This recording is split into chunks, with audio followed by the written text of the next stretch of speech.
Kaixo guztioi eta ongi etorri gaurko saiora. Gaurkoan Mark Badal izango dugu tokiko artoaren egunari buruz hitz egiten. Horren aurretik ikus ditzagun gaurko efemerideak. Gaurko egun batean, baina 1522an, Gaztelako komuneroen iraultza amaitu zen Toledoko matxinadaren porrotarekin. 1519an, Gaztelako burgesia ekoizlearen, artisauen, behe nobleziaren, kleroaren eta nekazarien artean ezinegona hasi zen, tronura igo berri zen Carlos enperadorearekiko. Honek, bere burua Germaniako Erromatar Inperio Santuko enperadore izendatzeko dirua biltzeko asmoa baitzuen Gaztelan, besteren artean. Gaztelako hiriek enperadorea desobeditu eta erreinuko gorte eta batzar nagusiak eratu zituzten. Hiriak bertako botere iraultzaileen esku utziz. Aro modernoko lehen iraultzatzat hartzen da. 1910ko egun berean, aurrei izen euskaldunak jartzea debekatu zuen Kadena Eleta Gasteizko apezpiku nafarrak. Euskaldun ugarik esana zioten euren seme-alabak euskarazko izenez ez bazen, ez zituztela bataiatuko. Horren aurrean, hausnarketa paternalaz haien asmoak atzera botatzen zituen. Apezpikuaren ustetan, abertzaletasunak gazteei adimena ilundu eta bihotza usteltzen zien. Kadena Eleta hil eta hilabete bat zuen buruan, Erromak baliogabetu egin zuen aurrei euskal izenak jartzeko debekua. Hainbat urtetara, 1979ko otsailaren 3an, 100.000 emakume kalera atera ziren beren eskubideak murriztearen aurka Teheranen. Irango iraultzaren garaipenaren ostean, Khomeini aiatolak emakumeak hainbat funtzio publikatatik baztertu, hijaba nahita ez janztera behartu edota emakumeen ezkontzeko adina 9 urtera jaitsi zuen. Azkenik, 1982ko otsailaren 3an, Euskaldunon egunkaria Etarekin lotu zuen Juan Mari Atutxa Jaurlaritzako barne sailburuak. Ertzaintzak, zerga iraultzailearekin lotuta egindako operazio batean, egunkarian lanean 2 aste baino gutxiago zeramatzan Jose Carlos Apeztegia kazetaria atxilotu zuela baliatu zuen Atutxak hori esateko legebiltzarrean. Eta Etaren sarean kokatu zituen HBren Mahai Nazionala, Egin, Egunkaria eta Lab. Egunkariak Atutxaren saio nabarmen eta etengabearen aurrean oharra argitaratu zuen biharamunean. Aztertu ditzagun gaurko komunikabideen azalak.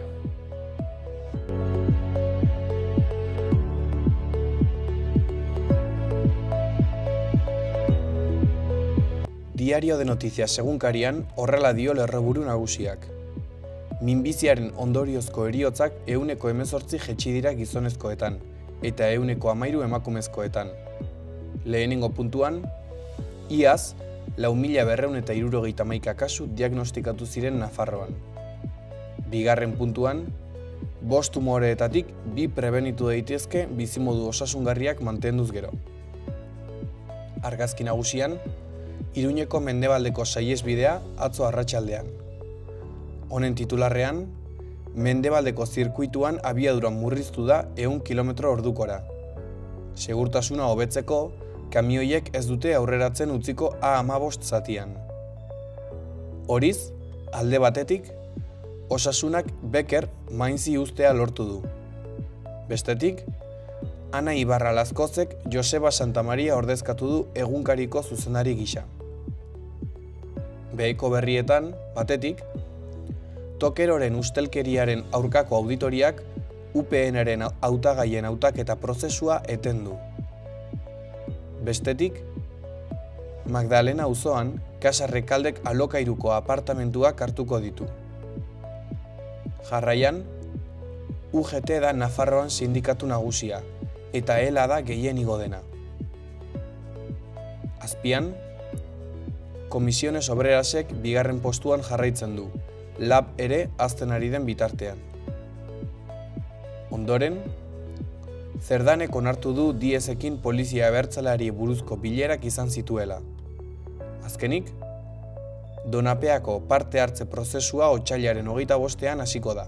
Diario de Navarra egunkarian horrela dio lerroburu nagusiak. Laguntzei buruzko argitasun falta autoelektrikoen salmenten gainbehera eragiten ari da Nafarroan. abenduan merkatuaren 26 ordezkatzetik, urtarrilean 12% igaro da. Irudi nagusian, Pirinioetan erregistratutako elur-jausietako baten argazkia, Aragoiko gobernuak aterata. Honen lerroburua, elur asko kontu handiz. Agintariek eta profesionalek lodiera errekorrak direla ohartarazi dute. Eskuineko berrietan, batetik, eskualdeko gobernuak belateko eraikuntza kudeaketari buruzko abisua ez zuen kontuan hartu. Jarraian, Zerdan kasua auzitegi nazionalean ikartzen jarraituko dute. Azkenik, Iruñeko Donapea auzo berria ez da eraikitzen hasiko 2029 baino lehen. Goiko berrietan, atezateko psikologo bat erdialdeko eremuan. Bestetik, Tuterak zinemaz betetako aste bat irekitzen du. Azkenik, Becker Mainz talde alemaniarrari utzita joan da. Gara egunkarian horrela dio lerroburu nagusiak. 3. gradua de Miguelentzat, 2 urte eta erdiko espetxealdiaren ondoren. Alfredo de Miguelek Euskal Herrian aurkitutako ustelkeria eskema handienaren burua 12 urteko zigorra jaso zuen. Eta Koldo Otxandiano eta Aitor Telleria abertzale ohiak 3. graduko espetxean daude orain. Argazki nagusian, Rafaren irekiera simbolikoa Gaza blokeatuta dagoen bitartean. Ia 2 urtez itxita egon ondoren, Rafako mugako pasabidea atzo berriro ireki zen simbolikoki. 5 pertsonek bakarrik lortu zuten Gazako zerrenda uztea. CIMS autobus batean zihoazen 10 lagunekin batera. Ospitaleak suntsituta eta laguntza humanitarioa geldirik dauden bitartean, Iranek mugaren kontrolpean jarraitzen du. Gazako zerrenda bizitzeko moduko ez den eguneroko erasoen artean. Ezkerreko berrietan, Xabier Alkuazek FNMC-ko presidenteak dio, etxe bizitza da Nafarroan erronka nagusia une honetan. Azpian, Arabako batzar nagusiak martxoaren 3ko oroimenaren bizkortzea eskatu du.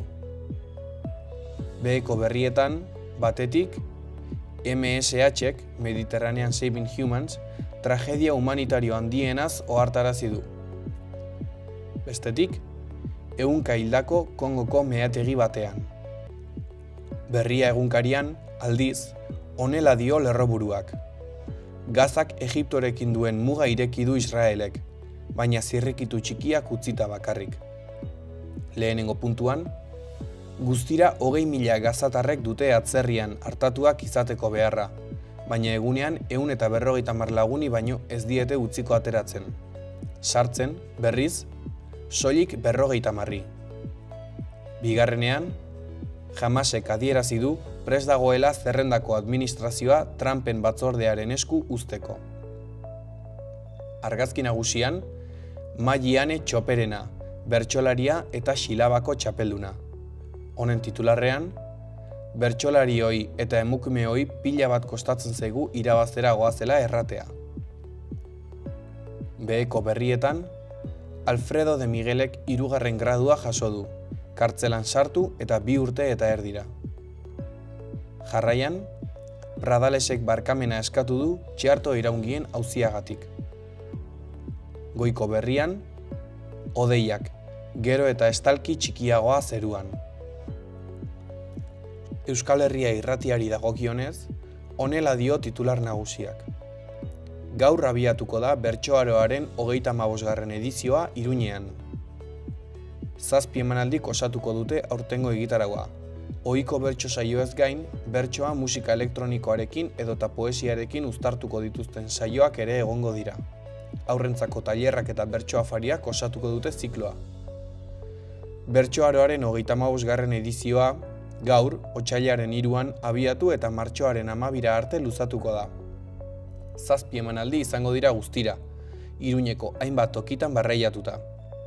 Beti bezala, formatu berritzaileak eta proposamen askotarikoak uztartuko ditu Nafarroako bertsozale elkarteak, eta Iruñeko udalak elkarlanean antolatzen duten egitaragoak. bertsozaleen egutegian finkatuta gelditu den ziklo bat dela nabarmendu digu saioa honeka Nafarroako Bertsozale Elkarteko komunikazio arduradunak. Eskuineko berrietan, batetik, lurra udaberrirako prestatzeko garaia. Aitor Garzia, @mutilhuertako kideak, azkeneko asteetan baratzean egindako lanak eta aurrerapenak errepasatu ditu Baratzondo atalean. Azpian, Aitor helduaien, euskal ekoizle eta emakumeen presentzia handitu da Menditur zikloan.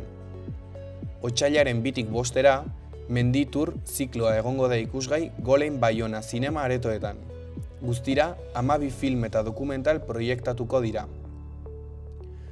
11. iritsi da Iruñera Menditur zikloa.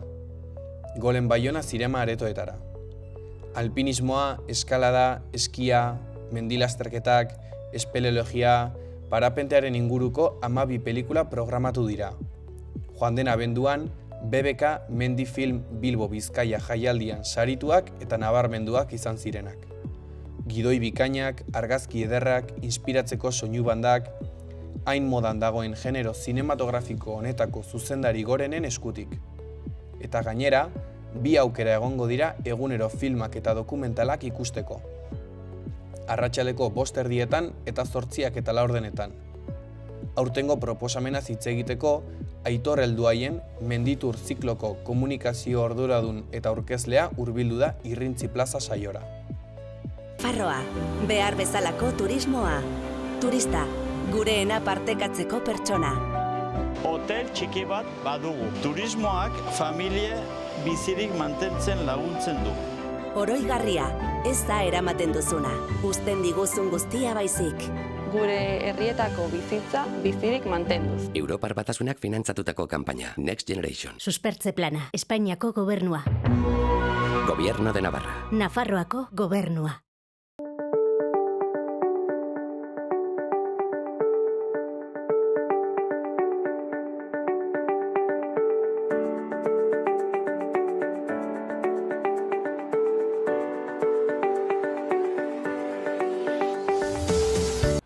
Orain, ikus ditzagun gaur eta biharko eguraldiaren iragarpenak.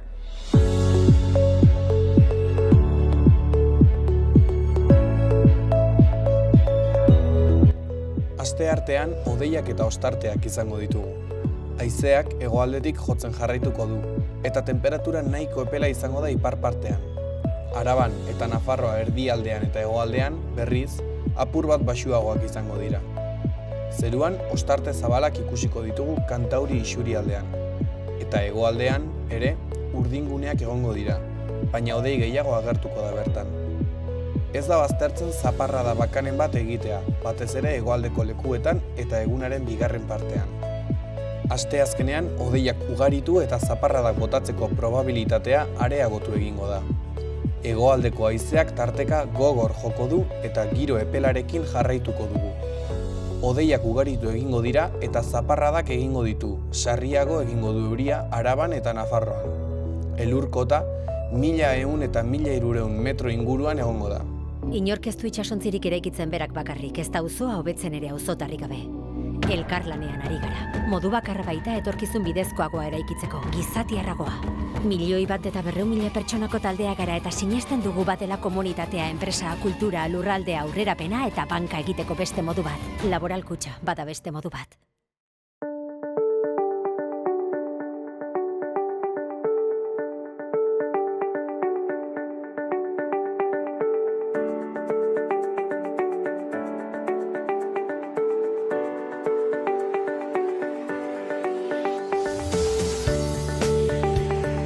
Ongi etorri, Mark, gurera, zer moduz? Ongi esker. Bueno, lehenik eta behin konta iguzu nor zeran, nondik zatozen? Ni Mark naiz, katalana, baina ja daramat 15 urte Euskal Herrian, eta badu 13 urte Lusaideko etxalde batean bizi garela.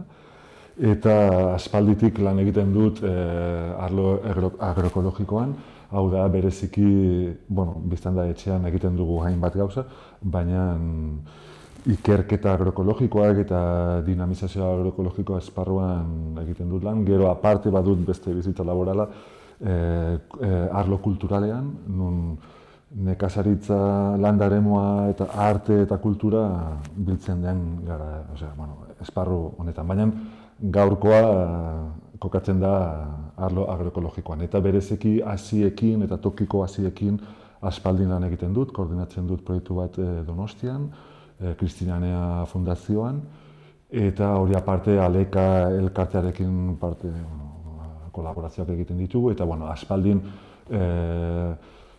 esaten dena landatutako bianiztasunaren inguruan lan egiten dut, hau da tokiko haziak eta varietateak, eta hortik datza gaurko afera.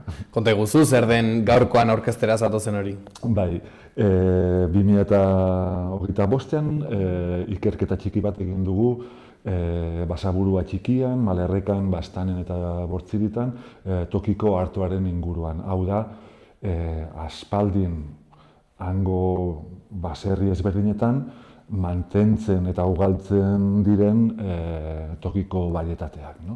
Eta bagenekien aspaldin gero eta jende gutxiago mantentzen dutela hazi hauek, gero eta jende gutxiago landatzen du artoa, eta horietatik ia biziki gutxi dira aspaldiko artoak mantentzen dutela. Orduan hori bagenekien egoera nolakoa zen, eta lortu Zedernagaralur elkarte horren bitartez diru laguntza bat lortu dugu, eta aukera eduki dugu prospekzio lana egiteko, hau da, identifikatzeko zeinek diren tokiko artoa oraindik mantentzen direnak, eta hazi horien inguruko informazioa jaso, antolatu eta orain aurkeztuko dugu.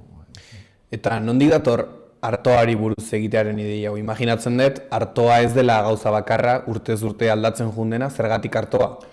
Bai, hori dena nondik dator bereziki duela 3 urte, Bidasoa eskualde horietan, Zedernagaralur da landagarapen elkarteak.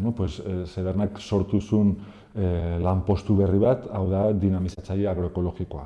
Itxasne mendi berri da, dinamizatzaile agroekologikoa eskualde hortan. Gero, mendialdean badago figura bera, eta aspaldin aritzen dena. Orduan, itxasnek saiatzen duena zer da, alde batetik merkaturatze bide laburrak eskualde horietan sendotu eta indartu, eta horren harira ikusi dutena zer da, Bortziritan, Malerrekan, Basaburua txikian, Bastanen badirela kontsumitzaileak prest tokiko produktuak erosteko eta kontsumitzeko, baina falta dena eskualde horietan da ekoizpena. Bada abeltzaintza, oraindik bada, baina ekoizpena tokiko merkaturatze, salmenta tokiko dendetan edo kontsumotaldetan hori horrelako kanaletan zabaltzeko produktuak apenas ez dira. Orduan, kriston beharra da tokiko produktuak handitzeko volumena eta diversifikatzeko oferta. Orduan, artoa aspalditik, hau da, duela 300 urte, kriston garrantzia eduki du bereziki Euskal Herriko izuri kantaurian, eta baina azken hamarkadetan, leku horietan desagertu izan da, apenas guztiz desagertu da. Ez horrendik dena, baina orduan proiektu honen azpian dagoen galdera bat da, gaur egun, tokiko ekoizle ekologiko txiki hoientzat artoa aukera bat izan leike beraien jarduera nolabait osagarri bezala, komplementatzeko. Hau da, denok badakigu artoa talo forman preziatua dela, badirela kontsumitzaile haunitz prest ez dakit zenbat euro ordaintzeko talo baten truke, eta hau gure ustez aukera bat da ekoizle txiki hoientzat,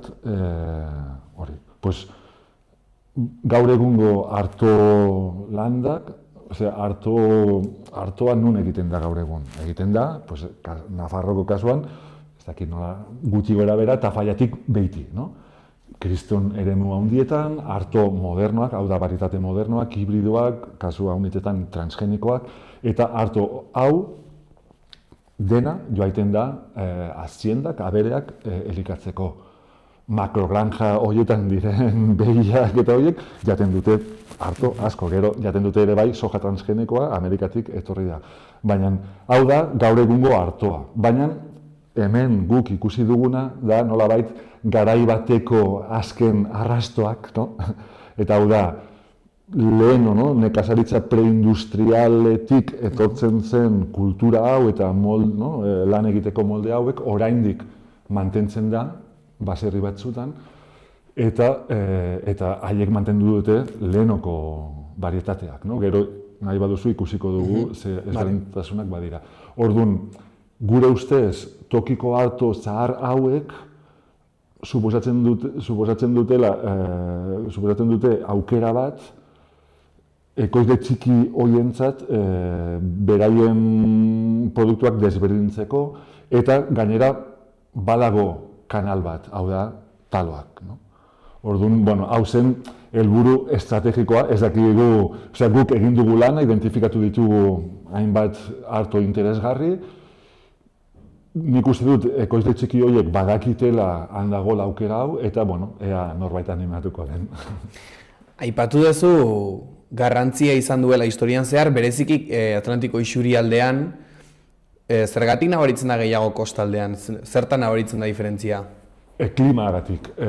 Artoa, zereal bat da, baina gariarekin edo, oloak bada, baina, garagarrekin edo gariarekin konparatuz artoak badu ziklo laburra, hau da, udaberrian ereiten da eta udazkenean biltzen da. Aldiz, garia garagarra ereiten da udazkenean eta egiten dute iaia ez urte osoa, baina gero udaran biltzen da. Horrek zer erran nahi du? Udaran, garia eta hori udaran bilduta dago, baina artoa udaran landan dago. Eta ezetasun puntu minimo bat behar du garatzeko, hazteko eta zerbait emateko. Orduan, klima mediterraneoan ureztatu behar da. Horregatik tafaiatik behiti egiten da artoa, baina ureztatuz.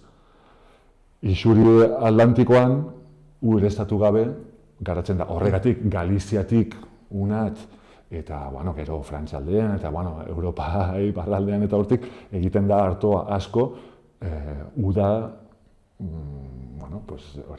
udan ere euri frango botatzen duelako. Hau da arrazoia.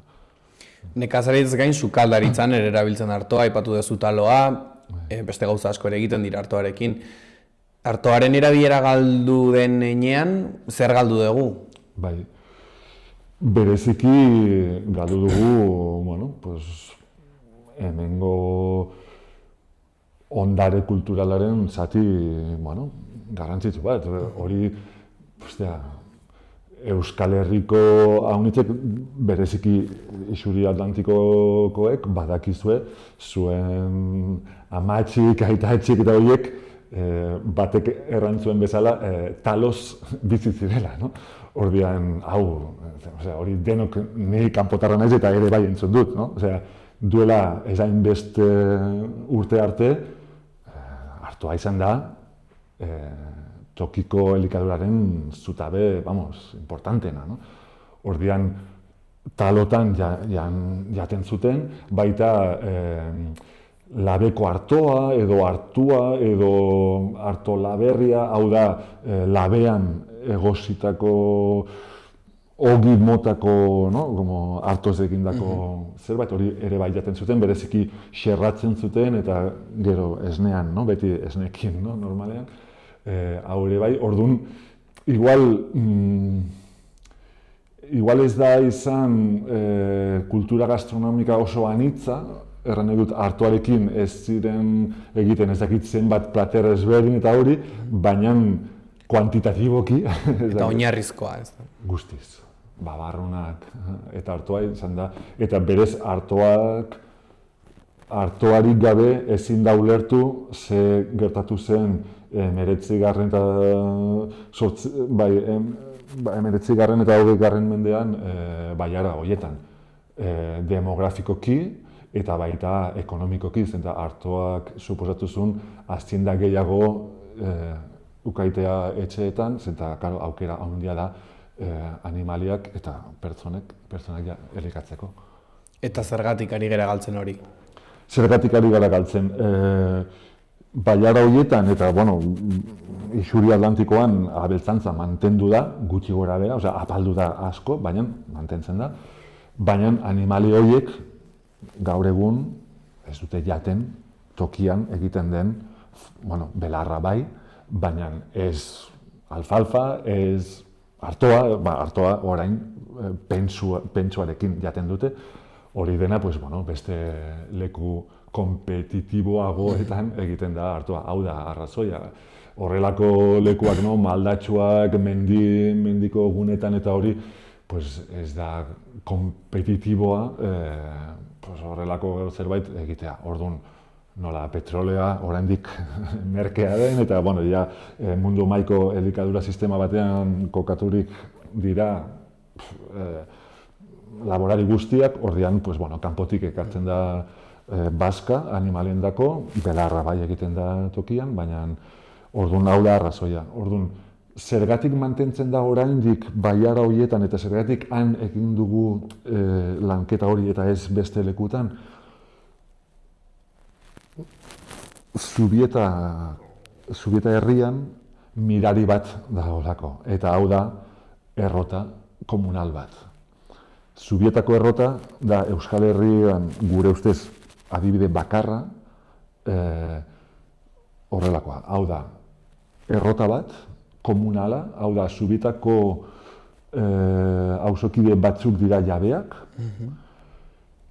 auzolanez mantentzen da, hau da urbidea, elikatzen duena, ura eramaten duena errotaraino auzolanez garbitzen da, udalak laguntzen du, baina eta edonork dauka derecho harat eramatea bere artoa ehotzea.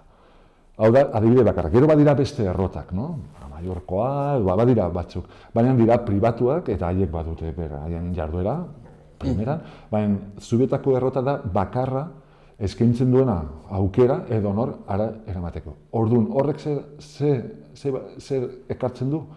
Inguruan, oraindik badirela batzuk, mantentzen dutela beraien betiko artoa etxean bertan taloak jateko. Orduan, han daukate aukera irina egiteko. Eta ezin da ulertu zergatik oraindik hainbeste artoa aurkitu ditugu guk aurten hori gabe. Errotak adierazten digu zergatik oraindik inguruko herrietan mantentzen da. Gu Luzaiden adibidez edo Pirineoan ez da deus gelditzen. Zuk errotarik ez balin baduzu edo sobera urrun balin baduzu, bai, artoa bai, igual oioentzat, txerrientzat, eta hori aurkitu dugu ere bai, bastanen eta hori aurkitu dugu batzuk, ez dutela irina egiten. Baina gehienek, guk identifikatu dugun arto gehienak, oraindik mantentzen dira, Zubietako errotan irina egiten delako. Gero sartuko gara gehiago Zubietako egunarekin, baina, zuek egin duzuen ikerketan topatu dituzue 26 aldaera ezberdin, horrek esan nahi du, oraindik badaudela baserri batzuk eta pertsona batzuk mantentzen dutela artoaren ondare hori, ezta? Bai. Kanpotik ikusita, igual batek pentsatuko zuen 26 gutxi dela, baina zinez guk espero genuen, baina askoz gehiago da. Hori galdetu behar nizunea, 26 zenbakiak asko den, gutxi den, zer esan nahi du? Gu pozik dira, ez genuen espero 26ra iristea, ez genuen espero. Eta 26 aldaera, hau da baserri gehiago, hori gero liburuxka bat argitaratuko dugu, eta han agertuko da informazioa, eta kasu gehienetan 2 lekutan, 3 lekutan orain mantentzen da. Orduan ez dira bakarrik 26 baserri, baizik eta gehiago. Hau, guretzat kriston emaitza da, baina objektiboki argi da, ez da ezer. pentsatzen baldin badugu, baserri guztietan egiten zela artoa, eta esan dela kultibo importanteena azken mendeetan, 26, ongi, zenbaki honek ongi isladatzen du zer realitaten gauden. Eta horrek ez du eran nahi, bakarrik 26 edo 30 baserritan artoa egiten dena. Artoa leku gehiagotan egiten da, baita baiara horietan. Baina egiten dena da, arto moderno hibridoak, han erraiten duten bezala, amerikanoa. Horrean, azken hamarkadetan artoa apaldu da, hori guztiz, baina ere bai, varietate moderno hauek desplazatu dute tokiko varietateak. Orduan, ikusten balin badugu, zenbat landetan oraindik artoa egiten den, Basaburua txiki, Amalerreka, Bastan eta Bortziritan, gehiago bada. Baina, iaia guztiak hibrido moderno hauek dira. Ikartu duzu ere bai, aldaera bakoitzaren zaurgarritasuna zein den, zein da egoera kezkagarrienean egon daitekenetako bat edo zein da bere egoera? Tokiko artoaren egoera da mantentzen duten varietate hauek iaia guztiak zaharrak dira. Osea, badira, ez dakit, 3-4 nire adinekoak, baina beste guztiak 70 urtetik goiti, eta batzuk 80 piko urte dituztela, eta segidarik gabe, hau da egoera. Ikerketa hau duela 20 urte egindakoa, igual aurkituko genuen 40 piko varietate. Baina ikerketa hau hemendik 10 urtetara egiten balin badugu, oskalo, aurkituko genuen. Hau da errealitatea. 26 horietatik, ez dakit zenbakitan, baina erdia edo gehiago, segidarik ez dute, eta laizter iritziko da. Berez, 26 horien artean, bat, desagertuta dago baserri hortan, baina subitako errotariak bazuen ale batzuk kongeladorean, eta tokiko ekoizle ekologiko bati, elgorriko ekoizle bati, pasa genion. Hori da egin dugun beste gauza bat, da inguruko ekoizle ekologiko batzuekin biderkatu ditugu hasi batzuk. Orduan, elgorriko horrek biderkatu du desagertuta zegon arto bat. Orduan, 26 honen artean, bat berez desagertua zen. Ez dago, oraindik dago, hasiak dugulako, baina guretzat beti hasi horiek txekatzen ditugunean, behar duguna da ere informazioa. Guk jakin behar dugu nola landatzen zen eta nola zaintzen zen kultibo hau, baita hasiak. Adibidez galdetegian sartu genuna zen hasitarako beti aukeratzen dugu hoberena. Ederrenak nahi duzu.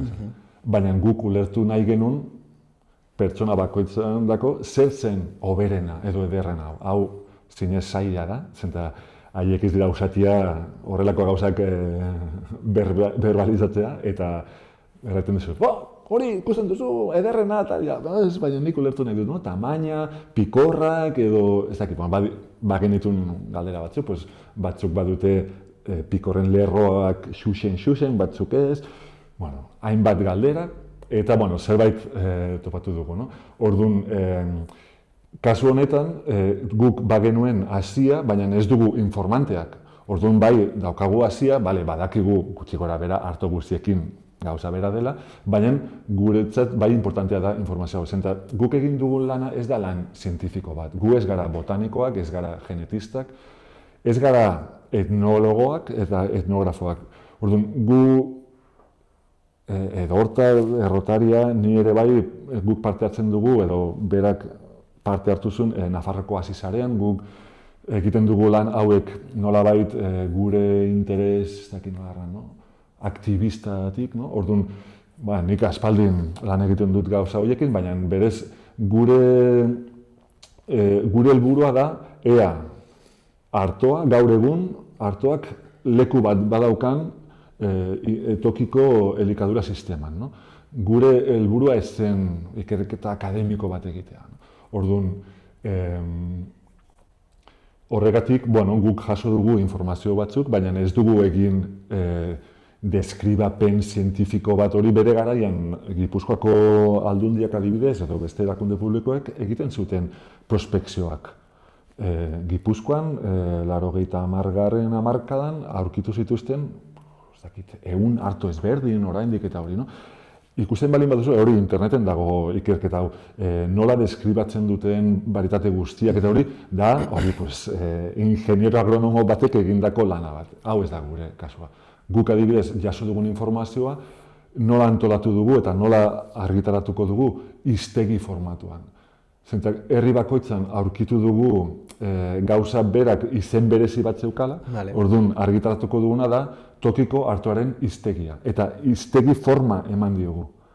Adibidez, buruak, aleak aletzeko, pikorrak askatzeko, leku batzuetan bereixi erraiten dute, beste batzuetan erautzi, baina adibidez etxalarrean, eta bakarrik etxalarrean, miaurtu erraiten dute. Olako adibideak pila identifikatu ditugu, eta horregatik erabaki genuen bilu, antolatuko dugu informazioa hiztegi formatuan. Horretarako Markel Lizasoain euskaratu duen testua eta berez iaia, elgarrekin bera eta biok egin dugun testuak, kristol laguntza suposatu du Markelek, esaldiztar bat. Eta orduan, horregatik gure lana kokatzen da dinamizazioa. Guk saiatzen gara horrelako gauzak bizirik mantentzea, eta gero bai egiten dugu ikerketa bat, baina ez da ikerketa akademikoa, ulertzen? Gure helburua da, bai, berreskuratu informazioa, berreskuratu haziak, baina bizirik mantentzeko eta honekin zerbait egiteko. Bai, de paso, bai, jasotzen dugu informazioa, baina hitzekin, egin dugu lan hiztegia, landu dugu, baina gero etnologo batek zer egingo zuen, hartuko zuen eta joan nintzen etxez etxe, herriz herri, identifikatzeko hitz guztiak. Hau ez da, aparte aurrekonturik ez genuen hori egiteko, baina ez da gure helburua lan lexikografiko bat egitea. Edo ez da gure helburua lan genetikoa egitea. Gure helburua da, ea tokiko ekoizleek aukera gehiago baduten, bizirik haiek ere mantentzeko. Aipatzen dituzue baita ere, ezaugarri organoleptikoak, kolorea, zaporea, horrek ze bide irekitzen dio artoari? Bai, hori berez, nik ez dut ideiarik horren inguruan, nik katalana naiz, eta gainera kostaldekoa, horrean artoa urrundik beti ikusi dut. Baina hau da, haiek elkarrizketatu ditugunek erran digute. Zergatik mantentzen dute arto hauek? Beraien ustez, goxoago dela, jateko. Irina finago, goxoago. Bestenaz, arto hibrido modernoek dauzkate ezaugarri batzuk ezberdinak. Bat da, ona dena, da haizeak ez du hainbeste botatzen. Tokiko arto zahar horiek asko sufritzen dute haizearekin. Bereziki uda amaieran edo udazkenean, badakizu, ego haize bufada handi horiek botatzen dute artoa. Ordian, gero aparte, normalean, eta oraindik horiek egiten dute, landarearen gaineko aldea mozten diote, hau da galdurroa edo kaldurroa, galdurro hitz horrek dauka ez dakizu zen bat forma, eta hori isladatu dugu hiztegian, baina zuk mozten diozu goiko aldea, orduan pixkat hobeto atxikitzen du haizearekin, baina ara ere, kasu haunitzetan, erortzen da haizearekin. Hibridoek ongi atxikitzen dira. Baina aldiz, eta hori ez bakarrik artoarekin, baritate hibrido, guk esaten duguna hibridoak dauzkate hainbat ezaugarri, baina bat da zuk gordetzen hibrido bat ereiten duzu. Landara, azten da, eta zuk gordetzen balin badituzu ale batzuk heldu den urtean berriz ereiteko, bigarren urteko landare horiek zuk buruetan zer ikusiko duzu apenas alerik gabe, bat hemen, eta orduan hibridoek zer suposatzen dute? Laborariek urtero eroso behar dutela hazia. Orduan, hau da, arrazoi bat, zuk gorde nahi baduzu zure hazia, urtero ez erosteko behar duzu hibrido ez den hazi bat. Baina identifikatu ditugun guztiak mantentzen balin bada, goxoago delako, hau da, arrazoia. Bereziki, talotan jaten dutenak. Egia da, 2-3 kasutan aurkitu dugunak, aziendai ematen diote artoa. Igual, kasu horietan, arrazoia da, ez erosteko egunero. Edo, etxekoa delako, hasi hau, eta nik mantendu nahi dut, eta nire burasuitetik hartu dut hau, eta hau da arrazoi importantea. Baina, kasu gehienetan erraiten digutena da, nik gordetzen dut hau goxoago delako. Eta batzuk froga egin dute. Egin dute irina hibrido batekin eta etxekoarekin. Eta haiek argi daukate hori ona dela.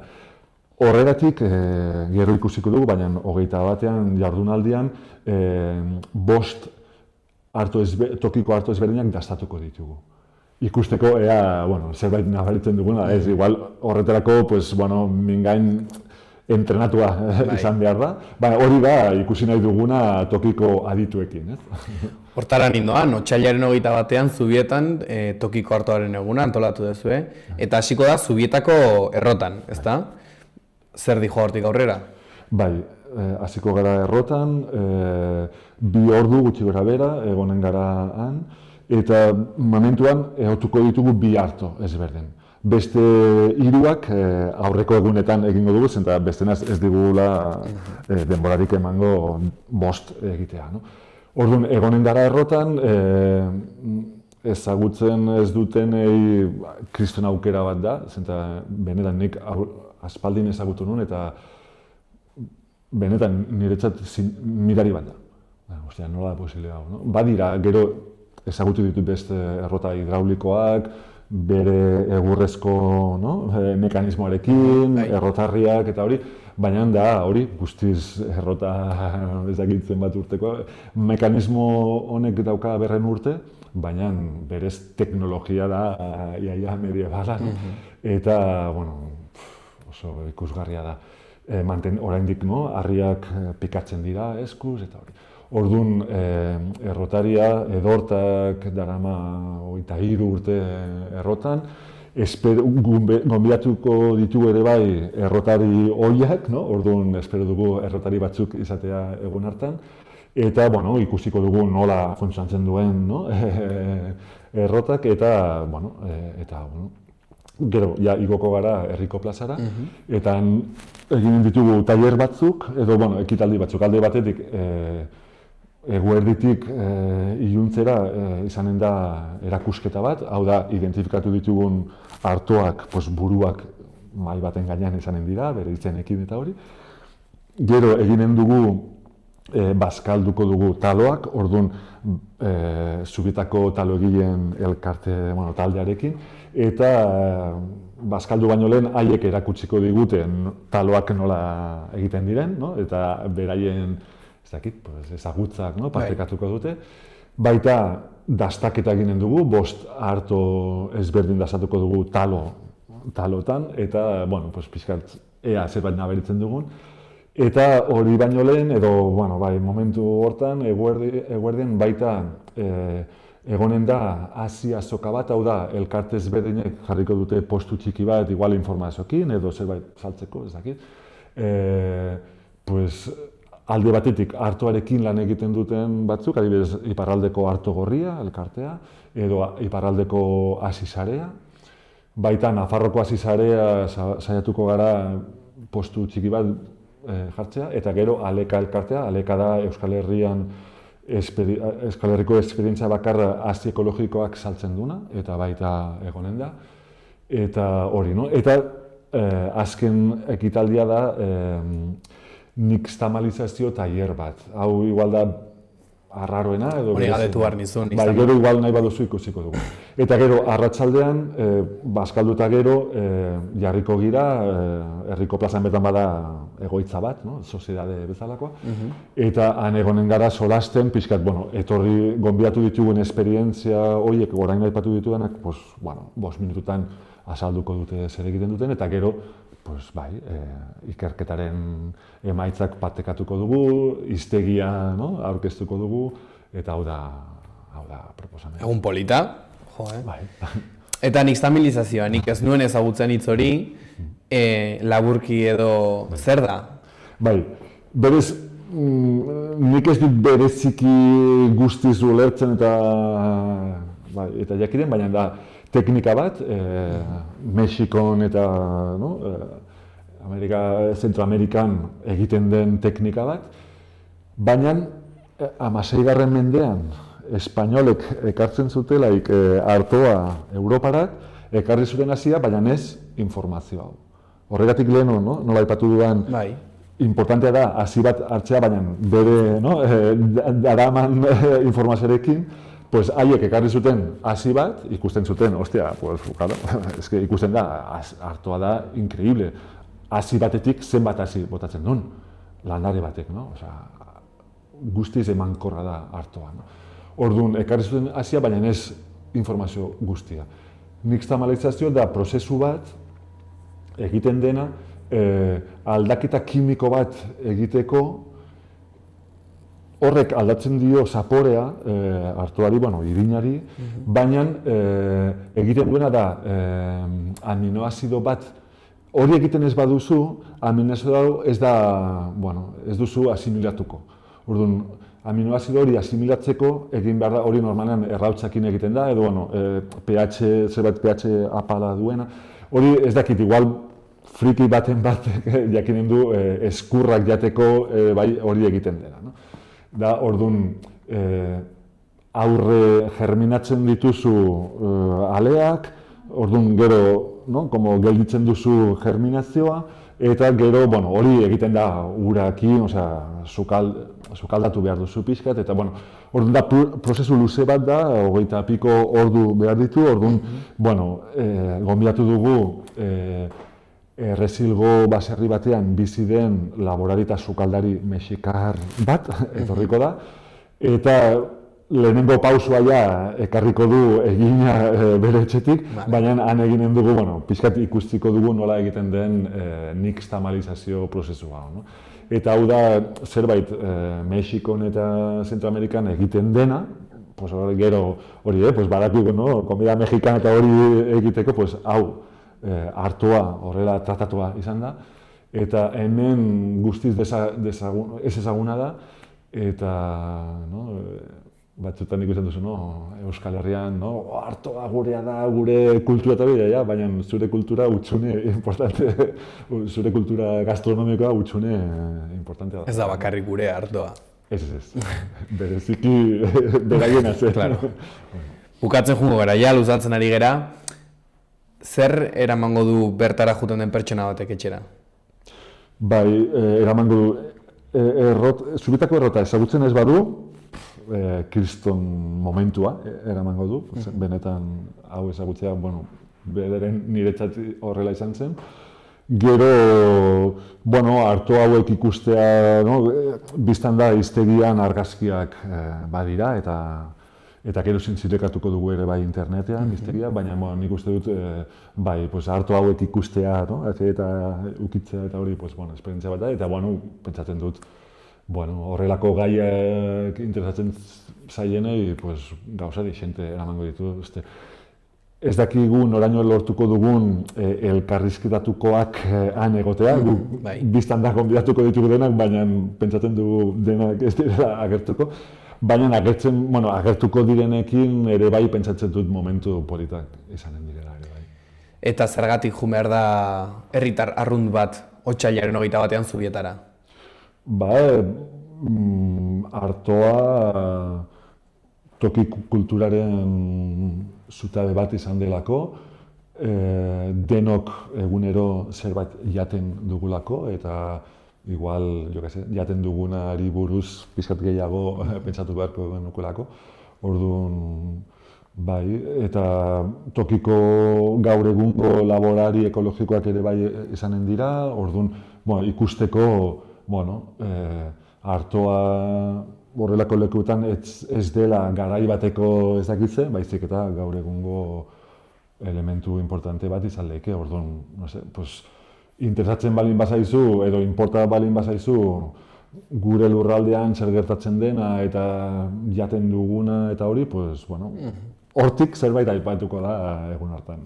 Ba, mil esker etortzeagatik gurera, Mark, ez dakit azkeneko zerbait aipatzeko daukazun, egunaren inguruan edo? Ez, guztiz ongi etorria zarete denak, taloa eta sagardua izanen da bazkaltzeko, eta hori, eta honen gara. Ondo, otsailaren 21 Zubietan, ezta? Ba, bertan tokiko hartuaren eguna izango dugu, eta ea zer moduz di joan. Hori da. Mil esker. Zuei. Inork ez du itsasontzirik eraikitzen berak bakarrik, ez da auzoa hobetzen ere auzotarrik gabe. Elkarlanean ari gara. Modu bakarra baita etorkizun bidezkoagoa eraikitzeko, gizatiarragoa. 1.100.000 pertsonako taldea gara eta sinesten dugu batela komunitatea, enpresa, kultura, lurraldea, aurrerapena eta banka egiteko beste modu bat. Laboral kutxa, bada beste modu bat. Hau izan da gaurko saioa. Mila esker gurekin egoteagatik. Bihar arte.